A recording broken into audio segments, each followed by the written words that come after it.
Aptumsuma un aptumsuma koridori. 18. septembrī aptumsuma koridors atvērsies, vai ne? Mēs iesim šajā aptumsuma koridorā, un 2. oktobrī tas aizvērsies. Tad, kad būs nākamais aptumsums, tas būs saules aptumsums.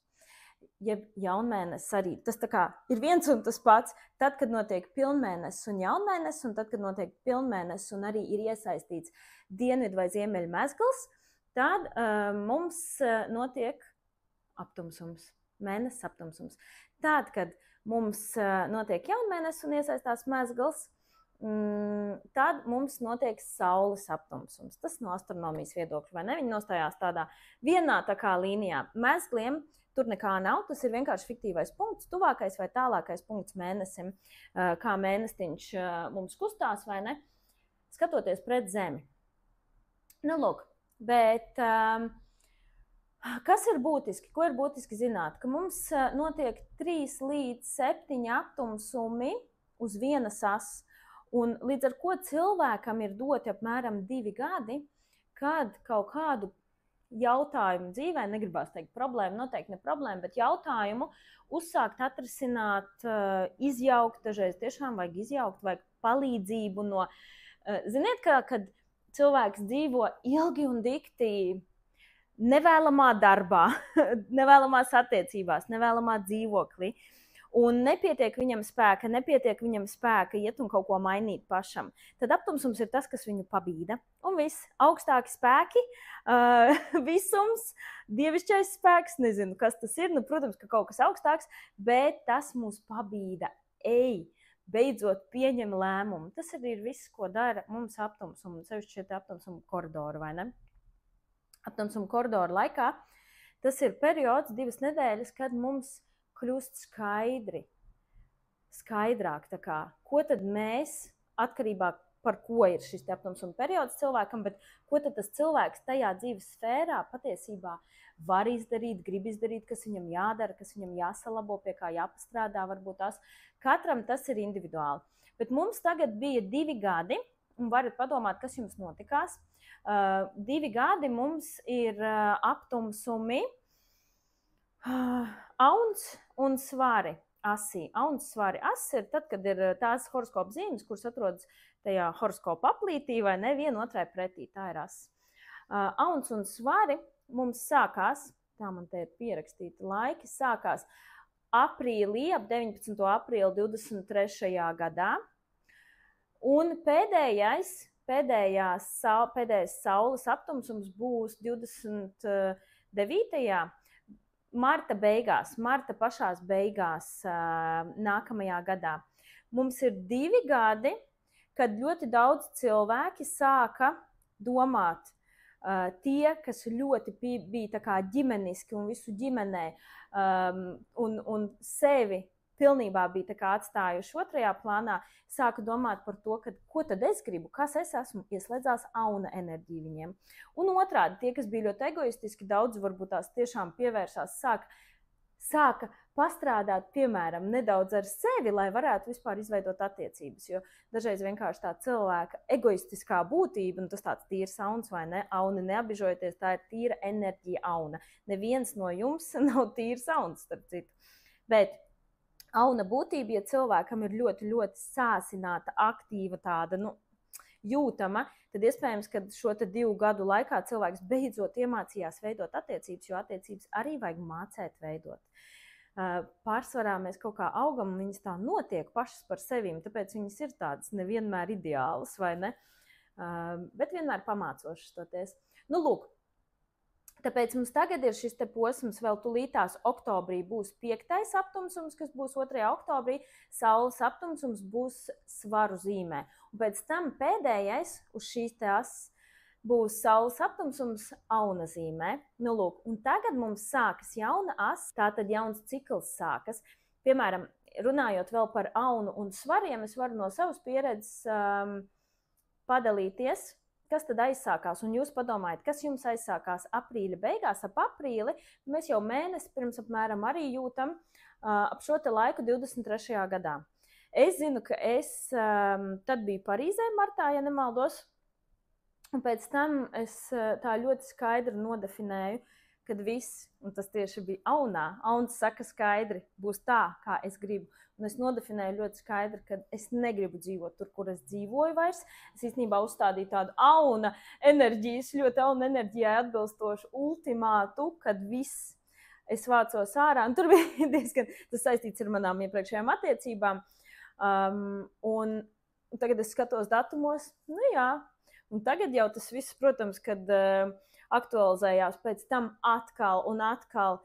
Reku 24. gada aprīlis, marta beigas, vai nevarat padomāt, kas jums notika? Respektīvi, aprīlis, 23. gada aprīlis, pēc tam oktobris 23. gada, pēc tam marts 24. gada marts un 25. marts. Bet nav tik būtiski, jo mēs viņu jūtam ap šo te mēnesi, vai ne? Nu, plus mīnus uz abām pusēm nedēļas, vismaz 2 mēs jūtam aptumsumus. Aprīlis 8.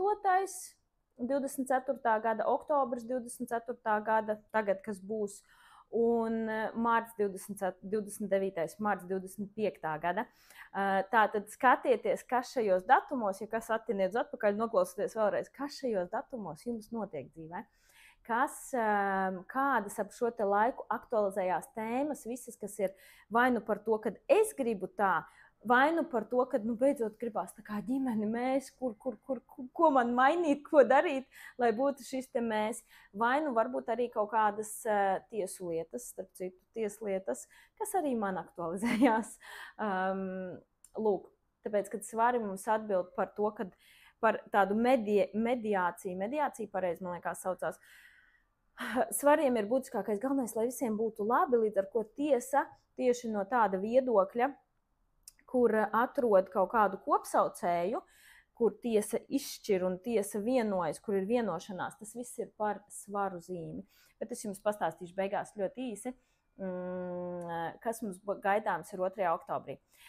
Lūk, tas ir par to, kas tad ir šie te aptumsumi un kas mums bija tagad, kāda Sauns un Svari.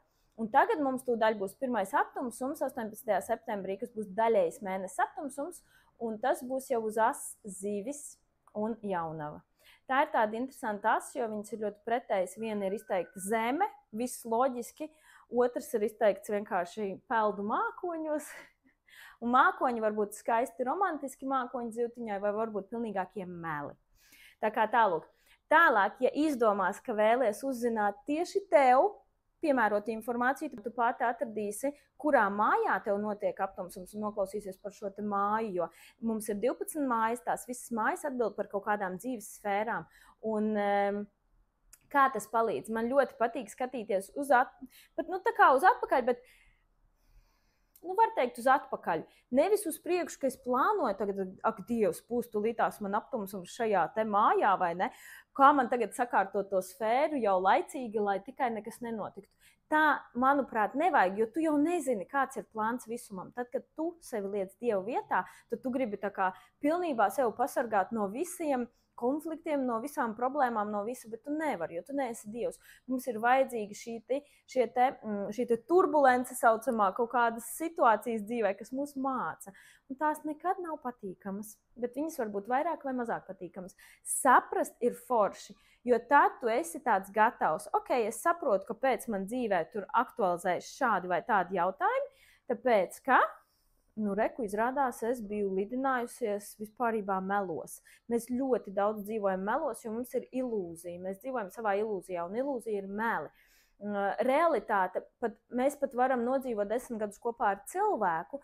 Mums ir pilnīgi priekšstats par to cilvēku viens, bet realitāte tas cilvēks ir citādāks. Vienmēr tad, kad tev nepatīk, kā tas otrs kaut ko dara, tev ir ilūzija par to cilvēku tavā galvā. Pēc būtības viņš ir tieši tāds, kāds viņš ir, un viņš dara tā, kā viņš dara. Viņš ir tāds. Bet tad, kad mums nepatīk, tad tas nozīmē, ka cilvēkam galvā ir izdomāts cits scenārijs, kā viņš grib, lai tas cilvēks tur rīkojās vienalga, ko kaut vai ēd. Pašu tādu basic piemēru, vai ne?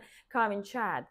Un tas nozīmē, ka tu dzīvo ar ilūziju. tev visu laiku esi neapmierināta ar otru cilvēku, tāpēc, ka tev ir galvā sava ilūzija par to cilvēku, bet tie ir meli, ko tu esi radījusi, jo viņš ir tieši tāds, kāds viņš ir, un viņam arī citādākam nemaz nav jābūt pēc būtības. Ja nu viņš pats neizvēlās kaut ko mainīties, augt un attīstīties. Nu, lūk.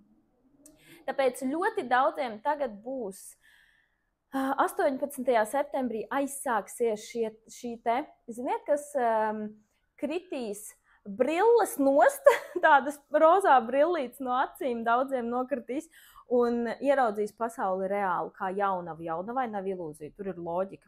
Tas ir tas, tā kā krūze ir krūze, galds ir galds, un tur nav nekas cits, vai ne? Nav nekāds mākslas objekts, krūze, kas tur ir arī nezin kas cits un nezin kas cits, kā zivtiņai patīk vairāk visu romantizēt. Tas nav slikti vai labi, bet vienkārši mēs šobrīd skatīsimies šo te visu 2 gadu laikā. Tūlītās nosaukšu starp citu jums datumus, kad mums ir paredzētas uz šīs te šie te aptumsumi. Šos te 2 gadu laikā mēs manīsim, kā ilūzijas cilvēkiem sabrūk, vai kā tie, kas ir bijuši ļoti tādi pārāk pragmātiski, kā jaunava zemes, vai ne pārāk loģiski, viņi sāk, piemēram, aiziet ezotērikā. Tāpēc, kad viņas dzīve pabakstīs, kad, hei, nav tikai materiālā pasaule, ir arī kaut kas vairāk, un ir jātic kaut kam vairāk. Tāpēc, mans tas pamat uzskats ir tāds, ka mums ir jādzīvo ar vienu kāju materiālajā, ar otru ezotēriskajā pasaulē, tāpēc, ka viņas abas eksistē. Nevajag nevienu ne otru noliegt, nevajag vienā vai otrā ieslīgt pārāk, bet vajag dzīvot balansā. Nu, lūk, un kas tad mums būs tagad? Mums būs tūlītās septembris 18. 24. gada, vai ne? Tas mums būs mēnesis aptumsums zivtiņās. Pēc tam mums būs jaunavā, arī mēnesis aptumsums martā, 25. gada martā. Septembris, oktobris, novembris, decembris, janvārs, februārs, marts. Vienmēr ir 6 mēneši apmēram starp nākamo tā kā aptumsumu, vai ne? Un tad atkal būs septembrī, 25. gada, un tad būs aptumsumu koridors. Aptumsumu koridors ir atkal, bet šis būs aptumsumu koridors tajā pašā asī, vai ne? Kad aptumsuma koridors ir, kad viens un otrs uzreizi ir aptumsums. Tā kā tagad mums ir starp 2 citādākām asīm, tā kā dažādām asīm, vai ne? Bet vispār tas nav tik būtiski jums šobrīd, neputrojieties, vai ne?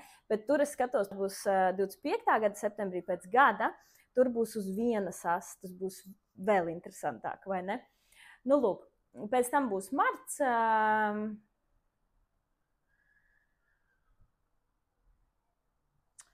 7 tad būs nākamgad sanāk. Tā, 1, 2, 3, 4, 5, 6, 7, laikam, jā, 7 sanāk. Jā, būs marts 26. gada, tad 26. gada augusts, atkal Pisces, jā, zivtiņās, un jaunavā atkal noslēgsies 27. gadā februārī. Līdz ar ko? Tagad 24, 25, 26, 27, 2,5 gada apmēram, vai ne? Februāris, septembris, plus mīnus nedaudz vairāk kā 2 gadi sanāk. Mums būs aktuāla šīs te tēmas. Burtiski gribās teikt debesis zeme, vai ne? Zivtiņas ir debesis, jaunava ir zeme. Bet kas var būt no tādām reālām lietām, kā izpaužās? Pirmkārt, jāskatās, protams, jūsu mājā, kurā notiek aptumsums. Un jums var būt tāda aptumsumu notikumu ķēdīte, tāpēc, kad jūs redzējāt, lūk, 6 vai 7 aptumsumi, piemēram, ir varbūt no 3 līdz 7, bet iepriekšējā mums auns svari bija 6, tagad 7 aptumsumi. Jums var aizsākties notikumu ķēdīte. Ir cilvēki, kam ir piesātinātāka dzīve, viņiem tiešām ir daudz un dikti notikumi, viņiem nav viņa tāda vienmuļa ļoti, tad viņiem arī var izspēlēties tie notikumi, var vienkārši būt tādi lielāki, jo viņi ir piesātinātāki ar enerģiju. Tur vairāk vajag laika, lai tas notikums kaut kāda ideja vai kaut kas izspēlētos, vai ne? Vai vienkārši pats notikums ir tāds būtiskāks cilvēka dzīvē, viņam vajag tādu, vajag vairāk vietas, tā var teikt, enerģētiski. Tāpēc var izspēlēties, piemēram, aizsākties tagad, iesēties sēkliņu var tagad 18. nevis augustā, septembrī, vai ne? Un pēc tam, pēc pusgada, varbūt nākamais solis tajā pašā tā kā notikumā, tajā pašā plānā. Jo man arī, starp citu, tad, kad es stāstīju par savu piemēru, 23. gada aprīlī, es uztaisīju tādu tā kā ultimātu, kad nē, viss es vācos prom, tikai pēc 6 mēnešiem aizvācos. Reāli. Un ir šis cikliskums, ko tu pieņem kādu lēmumu aptumsuma enerģijās, tas noteikti realizēsies. Tur ir jābūt ļoti uzmanīgam ar lēmumu. Ja es būtu pieņēmusi nepareizu lēmumu, es nožēlotu pēc tam, bet viņš tāpat realizētos. Atpakaļ ceļa nav. No tā lēmuma, ko tu pieņem aptumsuma laikā, atpakaļ ceļa, diemžēl, vai par laimi nav. Jo, ja tas lēmums, tu esi pārliecināta, tu zini, tu esi domājis par to, tu zini, ka tu to gribi, es zināju, es biju pārliecināta, tad pieņem aptumsuma laikā noteikti izdosies, vai ne? Tev vienkārši visums atbalstīs, sevišķi, ja tas ir par to pašu. Man bija tieši par to, ko es gribu, Auns un mēs, ko tur visi, galvenais, lai visiem labi, nē, ko es gribu. Nu, lūk, un šeit arī ir jāskatās, mēs katrs tagad klausīsimies pēc tam tālākos video, vai ne, kas uz tevīm jau attiecās, bet esi prātīga ar savu lēmumu. Pieņemt tādu lēmumu un drīkst darīt lietas aptumsuma laikā. Nav nekas aizliegts, drīkst gan precēties, gan visu, ko tikai galvenais ar īsto apprecēties. Vienkārši uzmanīgi ar lēmumiem. Nevajag pašā tajā pilnmēnesī vai aptumsuma, lai atceries, ka pilnmēnesis vai ne, tas ir mēnesis aptumsums, tad, kad mums ir aptumsuma laiks. Nevajag pašā šajā te aptumsumā plus mīnus pāris dienas. Nevajag ne precēties, ne parakstīt neko. Vienmēr tajās enerģētiski piesātinātākajās dienās nevajag darīt neko nopietnu. Nevajag vienošanās slēgt, neko nevajag tādu nopietnu darīt. Bet ap šo te laiku, viss būs ok. Tad, ja pieņemsi lēmumu, un tas ir pareizais lēmums, vai ne, tad, kā teicu, atpakaļ ceļa nebūs. Tas ir gan forši, gan ne tik forši, vai ne? Un, kuram atkal cilvēkam? Es ieteiktu izmantot šo te periodu, lai dzīvi varētu labāk, efektīvāk, ātrāk sakārtot. Tur, kur vajag kaut ko sakārtot. Un katram ir kaut kas lielāks vai mazāks, jo mums šeit arī, starp citu, veselība ir veselības jautājumi. Zivtiņas un jaunava atbild par veselību mums. Zivtiņa atbild par veselību un tieši no tāda viedokļa tur ir gan homeopātija, gan viss, ko nevar atrast. Ziniet, kad nevar ārsts noteikt diagnozi, kaut kas neskaidrs. Tā ir zivtiņas enerģija. Nu, lūk. Bet kas vēl mums te var būt reāli šo te 2,5 gadu laikā? Varbūt visādas saindēšanās, uzmanīgi ar tiem meli, jo zivtiņi mums ir ilūzijas un tur ļoti daudz, mums ir tik daudz melu dzīvē apkārt, te var atklāties visādi meli. Meli līdīs ārā, un viņi var līst ārā, lai tu beidzot, piemēram, cilvēks ir melojis pats sevi ilgi un dikti, centies iestāstīt vienalga, ka viņš mīl to otru cilvēku, pa visām varītēm. Nāk un līdīs ārā vienkārši tev dzīve piespiedīs atzīt pašam sev, ka tā tas nav. Ja tā tas nav, tas ir tikai piemērs. Nu, lūk, un visa veida meli. Kaut kādas depresīvās var nākt virsū depresīvie, melanholiskie stāvokļi. Varbūt reāli cilvēks var iekrist kaut kamā, lai pēc tam nākamajos pilnmēnešos to visu atšķetinātu, vai ne? Bet var iekrist, iemīlēties. Tu vari pamanīt melus, un tu vari iekrist tajos melos. Varbūt tāda iemīlēšanās, kur cilvēkam pilnībā ir rozā brilles uz acīm, viņš neko nesaprot. Tā ir nākamā mācību stunda cilvēkam, jo tur noteikti pēc tam būs kaut kādas problēmas, kur vajadzēs cilvēkam saņemties un iziet savas mācību stundas, saprast, ka nē, tā tas nav, uzņemties atbildību, iekāpt pieaugušā pozīcijā un atrisināt savārītās ziepes, kā saka. Nu, lūk. Upura loma, glābēja pozīcija, te tiks pārbaudīti cilvēki, tiks rādīts, kur tu esi kritusi upura lomā, kur tu esi bijusi glābēja pozīcijā, nezinu, kas tas ir, paklausies. Lekcijas ir visādas, YouTube ir pilns un viss kaut kas, tā ir ļoti būtiska. Mēs gandrīz visi mēs visi esam kaut kad iekrituši, vai ne, šajās te lomās. Upurīts, glābējs, ļoti būtiski ir saprast no teorijas viedokļa, lai tas tā nenotiktu. Bet šī as mūs ļoti pārbaudīs tieši saistībā ar šīm tēmām. Nu, lūk, varbūt arī plūdi kādam vispār, tāpēc, ka tā ir ūdens zīme, vai ne? Zivtiņās, jo pašās zivtiņās mums ir aptumsums, mums ir mēnestiņš zivtiņās. Un tur varbūt plūdi iekšēji, ārēji cilvēkam iekšēji, es domāju tā, kad emocionāli, nu tā, kad smagi var būt.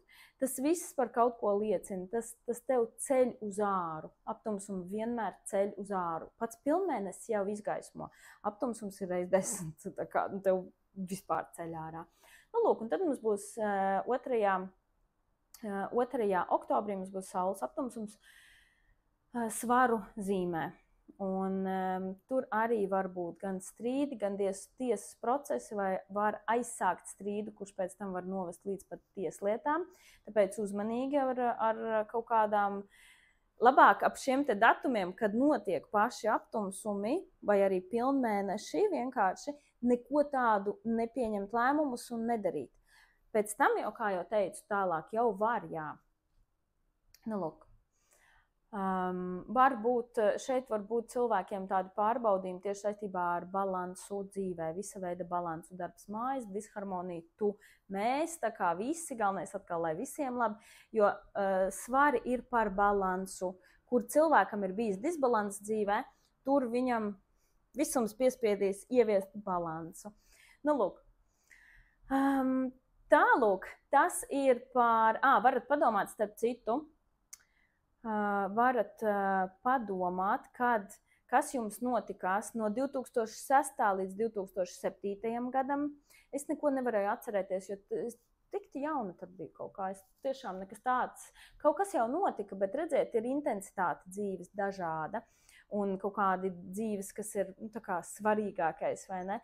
Šobrīd man ir daudz vairāk nopietnu lēmumu, un tad, kad tev ir vairāk nopietnu lēmumu, lielāka atbildība, tad arī tā visa intensitāte ir daudz lielāka, jo jaunībā tā vieglāk dzīvojās. Bet šie paši aptumsumi, šī pati as bija tieši zivs un jaunava, bija no 2006. līdz 2007. gadam, padomājiet, kas bija par kaut kādas veselības jautājumu, vai nu tur garīgais vai zemes klasiskais darbs, hobijs, varbūt kādam bija jāizšķirās, vai nu viņš būs apmēram darīs klasisku, saprotamu, loģisku darbu vai ies mākslā. Ļoti daudz mākslinieki, viņiem ir bijuši dzīvē mirkļi, kad ir jāizdara izvēle, tāpēc, kad mamma, tētis saka, ej strādā normālu darbu, tu gribi nenormālu, tu gribi skaistu darbu, savējo sirds darbu, tāda tipa izvēles. Viss kaut kas, kur ir bijuši kaut kādi lieli mēli krāpniecības. Pēc tam nākamais bija 2015. gadā un līdz 2017. gadam arī bija šajā te mums asī. Tā kā padomājiet. 15. 17. es arī neatceros īsti, kas man notikās, bet jūs ierakstiet komentārā, ja atceraties, kas jums notikās, vai rakstiet man Instagramā, būs interesanti.